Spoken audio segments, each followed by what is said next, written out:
കാത്തിരുന്ന very special മൊമെന്റിലേക്ക് നമ്മൾ move ചെയ്യാണ്. ആൻഡ് വെൽക്കം ടു അഗെയിൻ മഞ്ചേരിയിൽ കുറെ തവണ വന്നിട്ടുണ്ടെങ്കിലും എന്താ നമുക്ക് റിയൽ മീക്ക് വേണ്ടിയിട്ട് നമ്മുടെ ഓക്സിനോടൊപ്പം ചേരുന്നു. And please welcome once again.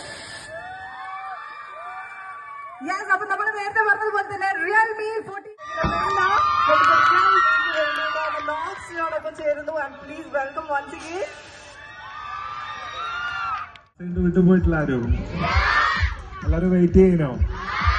Okay, അപ്പോ മഞ്ചേരിയിൽ വീണ്ടും വീണ്ടും വരാൻ പറ്റിയതിൽ അതിയായ സന്തോഷം. ആക്ച്വലി ഞാൻ ഇവിടുത്തെ ഒരു പുതിയ ആളല്ല. എപ്പോഴും എന്നെ കച്ചേരിപ്പാടി സൈഡിലും അവിടെ ഇവിടെ കേട്ട് എപ്പോഴും ഞാൻ എൻ്റെ കസിൻസിന്റെ വീട്ടിലും ഫാമിലിന്റെ വീട്ടിലും പരിപാടിന്റെ ഭാഗമായിട്ട് വരാൻ പറ്റിയതിൽ സന്തോഷം. അതിലുപരി നിങ്ങളെല്ലാവരെയും ഓരോരുത്തരെയും സ്കൂൾ കഴിഞ്ഞ എല്ലാവരും ലേറ്റായി നിൽക്കണമെന്ന് എനിക്കറിയാം. ഇത്രയും നല്ല സ്നേഹത്തിന് എല്ലാവരോടും എൻ്റെ ഹൃദയം നിറഞ്ഞ നന്ദി. ഒരുപാട് പേരുണ്ട്. എസ്പെഷ്യലി എനിക്ക് ബിഗ് താങ്ക്സ് പറയാനുള്ളത് സ്കൂൾ കുട്ടികൾ എല്ലാവരോടും.